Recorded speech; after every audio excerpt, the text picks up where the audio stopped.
আজকের ভিডিওতে রায়াবাটিক প্রশ্নবিদ্যা 2025 সালের ষষ্ঠ শ্রেণীর ভূগোল বিষয়ে প্রথম পরীক্ষার মূল্যায়নে যে 7 নম্বর প্রশ্নপত্রটি রয়েছে, অর্থাৎ বাঁকুড়া খ্রিস্টান কলেজের স্কুল অ্যান্ড কৃষ্ণনগর এসএস সদর এইচএস এই বিদ্যালয়গুলির সমস্ত প্রশ্নের উত্তরগুলি করবো। তার আগে তোমরা কেউ যদি আমার চ্যানেলে নতুন হয়ে থাকো তাহলে চ্যানেলটি অবশ্যই সাবস্ক্রাইব করে নেবে। প্রথমে এক আছে সঠিক উত্তরটি বেছে নিয়ে লেখো।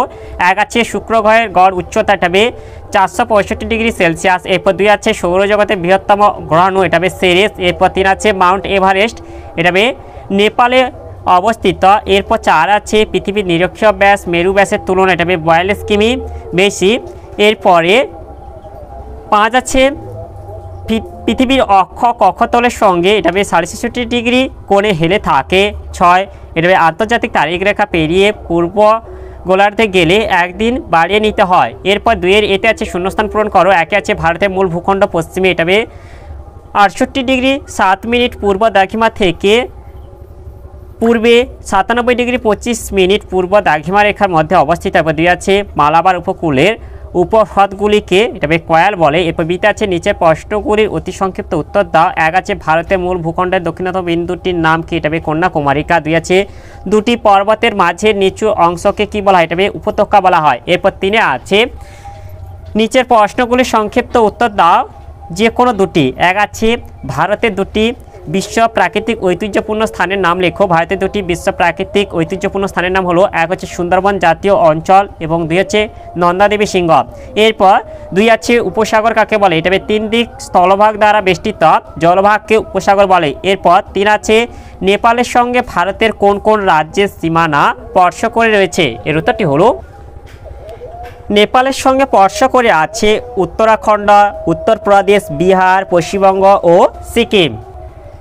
এরপরে 4 দেখেছে নিচের প্রশ্নগুলির সংক্ষিপ্ত ব্যাখ্যামূলক উত্তর দাও যে কোনো দুটি। 1 আছে বিষুবরেখা কাকে বলে, এর উত্তরটি হলো উত্তর মেরু ও দক্ষিণ মেরু থেকে সমান দূরে পৃথিবীর ঠিক মাঝ বরাবর পূর্ব থেকে পশ্চিমে বিস্তৃত যে কাল্পনিক রেখা পৃথিবীকে উত্তর ও দক্ষিণে সমান দুটি অংশে ভাগ করেছে তাকে নিরক্ষরেখা বা বিষুবরেখা বলে। এরপর 2 আছে দ্রাঘিমা রেখার বৈশিষ্ট্যগুলি লেখো। এর উত্তরটি হলো দ্রাঘিমা রেখার বৈশিষ্ট্যগুলি হলো, 1 হচ্ছে বিস্তারের দিক, দ্রাঘিমা রেখা উত্তর থেকে দক্ষিণে বিস্তৃত। 2 হচ্ছে আকার, প্রতিটি দ্রাঘিমা রেখায় অর্ধবৃত্তাকার। 3 পারস্পরিক সম্পর্ক, দ্রাঘিমা রেখাগুলি পরস্পর সমান্তরাল নয়, প্রতিটি দ্রাঘিমা রেখা উত্তর মেরুবিন্দু ও দক্ষিণ মেরুবিন্দুতে মিলিত হয়েছে। 4 দৈর্ঘ্য, প্রতিটি দ্রাঘিমা রেখার দৈর্ঘ্য সমান। 5 সংখ্যা, পৃথিবীতে 1 ডিগ্রি অন্তর 360টি দ্রাঘিমা রেখা আছে। 6 মান, প্রতিটি দ্রাঘিমা রেখা বরাবর তার মান সমান। এরপরে 3 আছে আকার, সংখ্যা ও দৈর্ঘ্যের ভিত্তিতে অক্ষরেখা ও দ্রাঘিমা রেখার পার্থক্য লেখো। এর উত্তরটি হলো এই যে অক্ষরেখা দ্রাঘিমা রেখার পার্থক্য, আকারে হচ্ছে বিষয় হচ্ছে এটা হচ্ছে অক্ষরেখাগুলি পূর্ণবৃত্তাকার আর দ্রাঘিমা রেখাগুলি অর্ধবৃত্তাকার। এরপর হচ্ছে দৈর্ঘ্য, প্রতিটি অক্ষরেখার দৈর্ঘ্য সমান নয়, প্রতিটি দ্রাঘিমা রেখার দৈর্ঘ্য সমান। এরপর সংখ্যা, পৃথিবীতে মোট অক্ষরেখার সংখ্যা 179টি, মোট দ্রাঘিমা রেখার সংখ্যা 360টি। এরপরে 4 আছে নিরক্ষীয় তলের সংজ্ঞা দাও। কর্কটক্রান্তি রেখার মান কত? কর্কটক্রান্তি রেখার মান হলো 23.5 ডিগ্রি উত্তর। এরপর এটা হচ্ছে পৃথিবীর কক্ষপথ কাকে বলে। এর উত্তরগুলি হলো নিরক্ষরেখা বরাবর পৃথিবীকে কাল্পনিকভাবে কাটলে যে তল পাওয়া যায় তাকে নিরক্ষীয় তল বলে। এক কথায় নিরক্ষরেখা যে তলে অবস্থিত তাকে নিরক্ষীয় তল বলে। পৃথিবী যে নির্দিষ্ট পথে সূর্যের চারিদিকে ঘোরে তাকে পৃথিবীর কক্ষপথ বলে।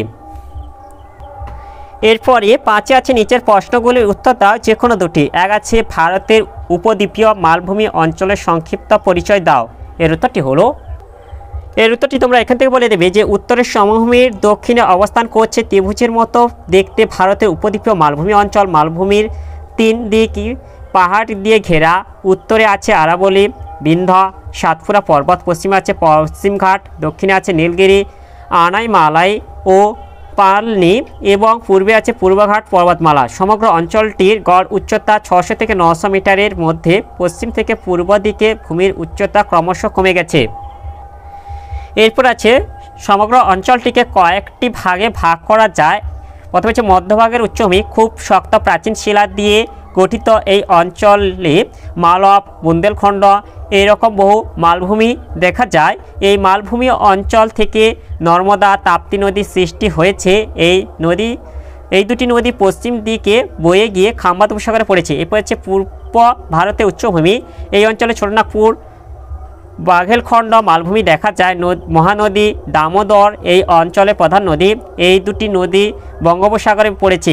এরপর হচ্ছে দাক্ষিণাত্যের মালভূমি। এই মালভূমি উত্তর ও উত্তর পূর্বে বিন্ধ্য মহাদেব মহাকাল পর্বত, পূর্বে পূর্বঘাট ও পশ্চিমে পশ্চিমঘাট পর্বতমালা দিয়ে ঘেরা।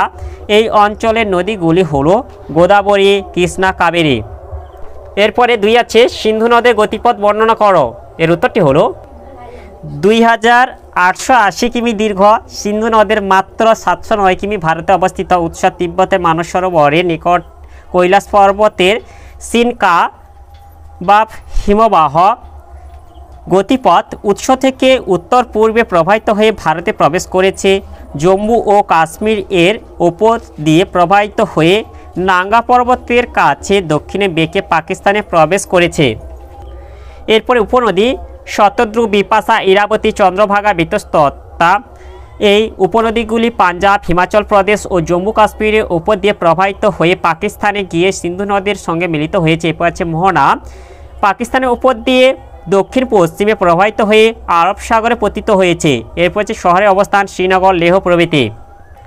এরপরে 3 আছে গঙ্গা নদীর গতিপথ বর্ণনা করো। এর উত্তরটি হলো ভারতের প্রধান ও দীর্ঘতম নদী হলো গঙ্গা। এর দৈর্ঘ্য 2500 কিমি। উৎস গঙ্গোত্রী হিমবাহের গোমুখ তুষার গুহা থেকে উৎপন্ন হয়েছে। গতিপথ গঙ্গা নদীর গতিপথ 3 ভাগে বিভক্ত। 1 উচ্চগতি, উৎস থেকে হরিদ্বার পর্যন্ত গঙ্গার উচ্চগতি। উৎসের কাছে ভাগীরথী নামে প্রবাহিত হয়ে প্রথমে মন্দাকিনী ও পরে অলকানন্দার সঙ্গে মিলিত হয়েছে এবং গঙ্গার নাম নিয়ে দক্ষিণ পূর্বে প্রবাহিত হয়েছে। এরপর 2 আছে মধ্যগতি, হরিদ্বার থেকে মুর্শিদাবাদের ধুলিয়ানা পর্যন্ত গঙ্গার মধ্যগতি। এই অংশের প্রবাহপথ পূর্ব দিকে। এখানে যমুনা, সোন, গোমতী, গণ্ডক, কোসি প্রভৃতি উপনদী মিলিত হয়েছে। এরপর আছে নিম্নগতি, ধুলিয়ানা থেকে মোহনা পর্যন্ত গঙ্গার নিম্নগতি। ধুলিয়ানার কাছে গঙ্গা 2টি শাখায় ভাগ হয়েছে। একটি শাখা পদ্মা নামে বাংলাদেশের মধ্য দিয়ে দক্ষিণ পূর্বে প্রবাহিত হয় এবং অপর শাখাটি ভাগীরথী হুগলি নামে পশ্চিমবঙ্গের মধ্যে দিয়ে দক্ষিণে প্রবাহিত হয়ে বঙ্গোপসাগরে মিশেছে। গঙ্গার তীরবর্তী শহর হরিদ্বার, দেরাদুন, এলাহাবাদ, কানপুর, বারাণসী, পাটনা, কলকাতা প্রভৃতি। এরপরে 4 আছে ভারতের উত্তরে নদী গঠিত সমভূমি অঞ্চলের বিবরণ দাও। এর উত্তরটি হলো উত্তরে নদী গঠিত সমভূমি অঞ্চল অবস্থান উত্তরে হিমালয় পার্বত্য অঞ্চল ও দক্ষিণে উপদ্বীপীয় মালভূমি অঞ্চলের মাঝখানে এই সমভূমি অঞ্চল অবস্থিত। উৎপত্তি সিন্ধু, গঙ্গা, ব্রহ্মপুত্র এবং তাদের বিভিন্ন উপনদী ও শাখা নদী হিমালয় পার্বত্য অঞ্চল থেকে নুড়ি, কাঁকর, পলি, বালি এনে এই বৃহত্তম সমভূমি সৃষ্টি করেছে। শ্রেণীবিভাগ 3 প্রকার। 1 সিন্ধু উপনদী শতদ্রু দ্বারা গঠিত পাঞ্জাব ও হরিয়ানার শতদ্রু সমভূমি। 2 গঙ্গা নদী দ্বারা গঠিত উত্তরপ্রদেশ, বিহার ও পশ্চিমবঙ্গের গাঙ্গেয় সমভূমি। 3 ব্রহ্মপুত্র নদ দ্বারা গঠিত অসমের সমভূমি। বৈশিষ্ট্য: 1 উত্তরের এই সমভূমির ভূপ্রকৃতি অত্যন্ত সমতল। 2 এই সমভূমির গড় উচ্চতা 300 মিটার। এই সমভূমির নদী গঠিত পলি মৃত্তিকা খুবই উর্বর, তাই কৃষিকাজ খুব ভালো হয়। 4 সমতল ভূমি হওয়ায় যাতায়াত ব্যবস্থা উন্নত এবং বহু শিল্পের বিকাশ ঘটেছে। এবার 5 এই সমভূমি অঞ্চল অত্যন্ত জনবহুল। তাহলে আজকের এই ভিডিওতে আমরা ষষ্ঠ শ্রেণীর ভূগোল বিষয়ে যে 7 নম্বর প্রশ্নপত্রটি ছিল তার সমাধান করলাম। আর তোমরা কেউ যদি আমার চ্যানেলটা এখনও সাবস্ক্রাইব করে রাখোনি তাহলে চ্যানেলটা অবশ্যই সাবস্ক্রাইব করে নেবে এবং ভিডিওটি ভালো লাগলে ভিডিওটিকে অবশ্যই লাইক, কমেন্ট ও শেয়ার করে দেবে।